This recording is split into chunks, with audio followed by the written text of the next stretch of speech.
Hello friends, कैसे हैं आप सब। आई होप आप सभी स्वस्थ हैं, मस्त हैं और अपनी लाइफ में फुल एंजॉय कर रहे हैं। तो आज की वीडियो जो मैं आप लोगों के सामने लेकर आई हूँ, बहुत ही इंटरेस्टिंग वीडियो लेकर आई हूँ। बिल्कुल प्रैक्टिकल टिप्स हैं। मैं अपनी लाइफ में पहले इन्हें फॉलो करती हूँ, फिर आप लोगों के सामने इन्हें लेकर आती हूँ। तो आज की वीडियो को बिना स्किप किए पूरी देखिए। चलिए स्टार्ट करते हैं आज की वीडियो। तो जो सब्सक्राइबर आज की वीडियो में नए जुड़ रहे हैं तो उनको मैं थैंक्स बोलना चाहती हूँ। और कुछ सब्सक्राइबर ऐसे हैं फ्रेंड्स जो वीडियो को वॉच कर लेते हैं लेकिन चैनल को सब्सक्राइब नहीं करते हैं, तो उनसे रिक्वेस्ट है प्लीज़ चैनल को सब्सक्राइब कर लीजिए। चलिए स्टार्ट करते हैं बिना कुछ देरी के आज की वीडियो। अक्सर हमारे घर में कुछ हैबिट्स ऐसी होती हैं जिन हैबिट्स को चेंज करना ज़रूरी है। रात में जब हम सोते हैं तो घर का कोई ना कोई फैमिली मेंबर छोटे छोटे से सामान को बेड के हेड सेक्शन पे रख देते हैं। तो इस हैबिट को ज़रूर बदलिए और प्रॉपर उस सामान को जगह पर रखिए। इसी तरीके से फ्रेंड्स देखिए, बरसात चल रही है, हफ्ते में या महीने में कोशिश कीजिए जिन मैट्रेस पर आप सोते हैं उन मैट्रेस को अच्छी तरीके से झाड़ लीजिए, धूप दिखा दीजिए। और मैं अक्सर झाड़ने के लिए इस डस्टर का यूज़ करती हूँ। ये हैंड वॉशेबल है और दिन में मतलब जब मैं इसको यूज़ करती हूँ इस तरीके से डस्टिंग करते हुए, और फाइनल जब मैं इससे कालीन साफ़ करती हूँ, जब मैं इसको ज़रूर वॉश करती हूँ तो कालीन के ऊपर काफ़ी सारी डस्ट होती है, फिर मैं इसको कपड़े के ऊपर यूज़ नहीं कर सकती। इसी तरीके से फ्रेंड्स जब आप बेडशीट को अरेंज करें तो अच्छी तरीके से या तो गद्दों को उठा के बेडशीट को टकिंग करिए, नहीं तो आपकी बेडशीट अक्सर बिखर जाती है और बार बार आपको बेड को अरेंज करना होता है। और यदि आपके मैट्रेस काफ़ी हैवी हैं, मोटे हैं, तो आप किसी कॉम्ब की हेल्प से भी बेडशीट को अच्छी तरीके से टकिंग कर सकते हैं। और अपने बेड हेड सेक्शन के पास आप पिलो लगाइए, लार्ज वाले कुशन लगाइए, स्मॉल कुशन लगाइए। हमारे घर में फ्रेंड्स जब खाना बनता है, रोटी बनती है या चाय बनती है, तो हम उस चाय वाली छलनी को, तवे को ऐसे ही सरफ से साफ़ करके रख देते हैं।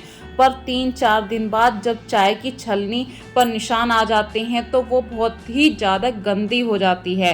तो इसके लिए आप हफ्ते में एक बार अच्छे तरीके से इसे रगड़ के साफ़ कीजिए। इसी तरीके से लोहे वाले तवे को भी आप दीपक से साफ़ कर सकते हैं। अगली छोटी सी बात बता रही हूँ, हमारी किचन में ऐसा कई जगह होता है जहाँ पर हमारा हाथ नहीं जा सकता, तो वहाँ पे आप किसी पतली सी डंडी की हेल्प से किसी टॉवल को वहाँ तक पहुँचाइए, पूरा काउंटर साफ़ हो जाएगा। ये छोटी छोटी सी ट्रिक जब आप यूज़ करेंगे आपकी किचन ऑटोमेटिक साफ़ रहने लगेगी।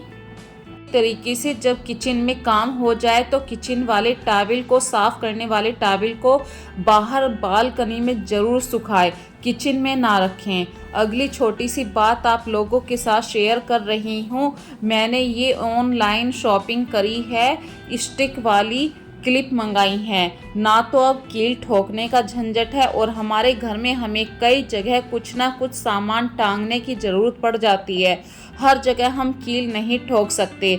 तो फ्रेंड्स मुझे यहाँ पर दरवाजे पे बाय चांस, जैसे कि रात में सोते हैं, एक टी शर्ट टांगनी हो, मेरे इस रूम में कोई भी ऐसा हुक नहीं था और ये कांच वाला गेट है तो यहाँ पे कील भी नहीं ठोक सकती थी, इसलिए मुझे एक स्टिक हुक की ज़रूरत थी। इसी तरीके से मेरे पास एक छोटे वाला चार्जर है, मतलब उसकी वायर ज़्यादा बड़ी नहीं है, ना तो वो बेड के हेड सेक्शन तक जा सकता था।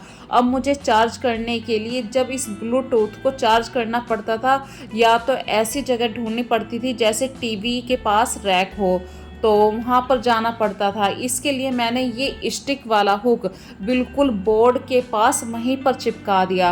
अब क्या होगा कि जब मैं इसे चार्जर करूँगी, चार्जिंग के लिए लगाऊंगी, तो बहुत ही आराम से ये हुक के ऊपर टंग जाएगा, ना तो वायर पे जोर पड़ेगा और हमारी वायर भी लूज़ नहीं होगी।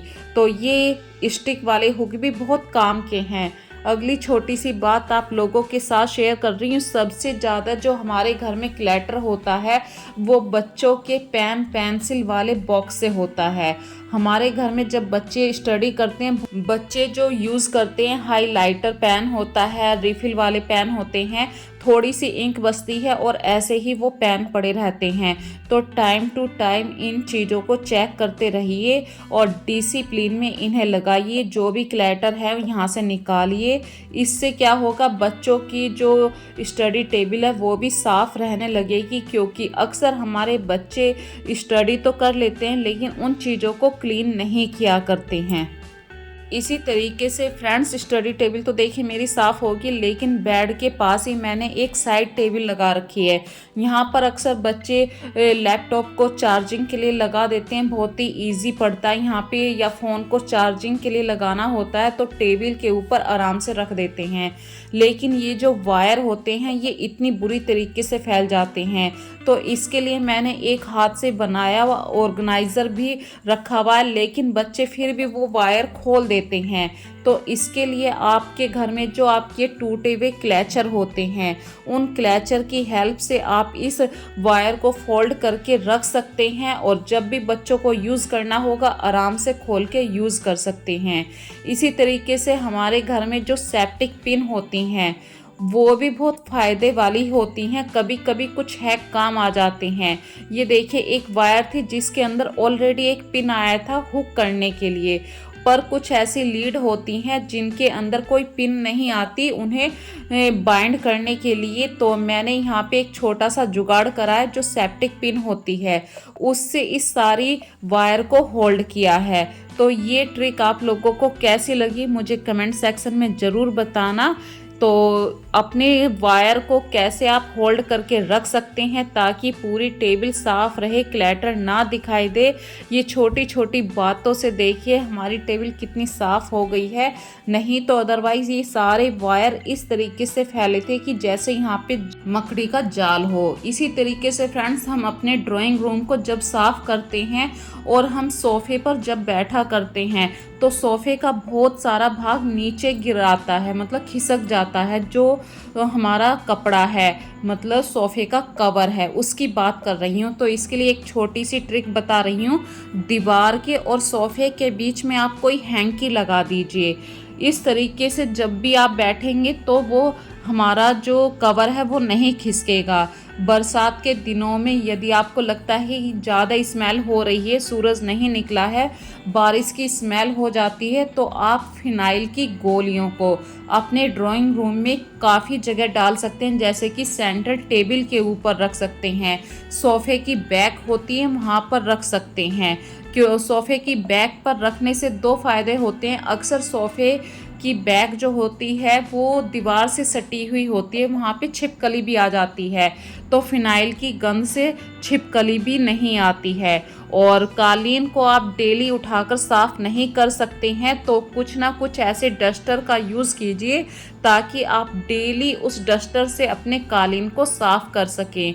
ऐसी छोटी छोटी सी ट्रिक अक्सर मैं आप लोगों के सामने लेकर आती रहती हूँ। यदि कालीन को और कोई ढंग से साफ़ करने का आप लोगों के पास कोई आइडिया है तो मुझे कमेंट में ज़रूर बताना, मैं अपनी वीडियो में ज़रूर उस आइडिया को शामिल करूँगी। इसी तरीके से फ्रेंड्स, बरसात के दिनों में अक्सर हम पौधों को, जो हमारे नेचुरल प्लांट्स हैं, इंडोर प्लांट्स हैं, इनको पानी की ज़रूरत नहीं होती है, पर टाइम टू टाइम आप इनको किसी नुकीली चीज़ से मिट्टी को ऊपर नीचे ज़रूर करिए, क्योंकि ये इंडोर प्लांट्स हैं, इन्हें सूरज की एनर्जी यहाँ पर नहीं मिल रही। पर यदि आप मिट्टी को ऊपर नीचे कर देते हैं तो इन्हें एक एनर्जी ज़रूर मिलती है। और बरसात के दिनों में कम से कम आप 15 दिन के बाद ही इन्हें थोड़ा थोड़ा सा पानी दीजिए। ये नेचुरल प्लांट्स देखिए, कहते हैं कि प्लांट्स बोल नहीं सकते हैं, लेकिन यदि इनके पत्ते मुरझाते हैं तो आप समझ जाइए कि ज़रूर पौधे को पानी की कमी है, मिट्टी की कमी है, या कुछ ना कुछ तो प्रॉब्लम है, फंगस लग गया है। तो इंडोर प्लांट्स की टाइम टू टाइम केयर करना ज़रूरी है। यदि आपको लग रहा है किसी पत्ते पे कुछ प्रॉब्लम आ रही है तो उस पत्ते को वहाँ से हटा दीजिए, अदरवाइज़ वो दूसरे पत्तों को भी ख़राब कर देगा। तो जो इंडोर प्लांट्स होते हैं इनको ज़्यादा केयर की ज़रूरत होती है बरसात के सीज़न में। और आपके घर में जितने इंडोर प्लांट्स ग्रीन रहेंगे, जितनी इनकी ग्रोथ होगी, उतना ही आपके घर का जो एनवायरनमेंट है वो पॉजिटिव वाइब्स से भरा हुआ रहेगा। अक्सर बरसात के दिनों में छोटे छोटे से जाले आ जाते हैं, चाहे आपने कल ही साफ करे हों, लेकिन अक्सर बरसात के दिनों में आपने मतलब ज़रूरी नहीं है कि दीवारों पर ही जाले लगते हैं, जो आपके रखे हुए सामान हैं उस पर भी रात रात में मकड़ी आ जाती है, उसकी वजह से रात में ही वहाँ पर एक जाला सा पुर जाता है। तो फ्रेंड्स, बरसात के दिनों में ज़रूर क्लीनिंग करिए डेली हर सामान पर। यहाँ पे एक छोटी सी ट्रिक और बता रही हूँ, यदि आप चाहते हैं कि हमारे हाथ गंदे भी ना हो और हमारे दूध की पूरी मलाई प्रॉपर तरीके से दूसरे भगोने में आ जाए, तो इसके लिए या तो आप पूरी छानने वाली करछी का यूज़ कर सकते हैं, अदरवाइज़ आप चाय वाली छलनी का भी यूज़ कर सकते हैं। अब आप ये सोच रहे होंगे कि चाय वाली छलनी से कैसे, तो यहाँ पे दो फायदे हो जाएंगे। एक तो सारा दूध नीचे आ जाएगा, मलाई ऊपर आ गई। अब जो छलनी के ऊपर थोड़ी बहुत मलाई लगी हुई है, तो बिना हाथ लगाए ही मैं इस चाय की छलनी को बिल्कुल साफ करके दिखा रही हूँ। ये देखिए, पहली बात तो दूध के ऊपर अब कोई भी मलाई नहीं है। जब हमने चाय के अंदर दूध डाल दिया, तो ये चाय की छलनी मैं चाय के अंदर डाल दूंगी। अब यहाँ पे भी दो हेल्प हो जाएंगी हमारी इस छोटी सी ट्रिक की हेल्प से।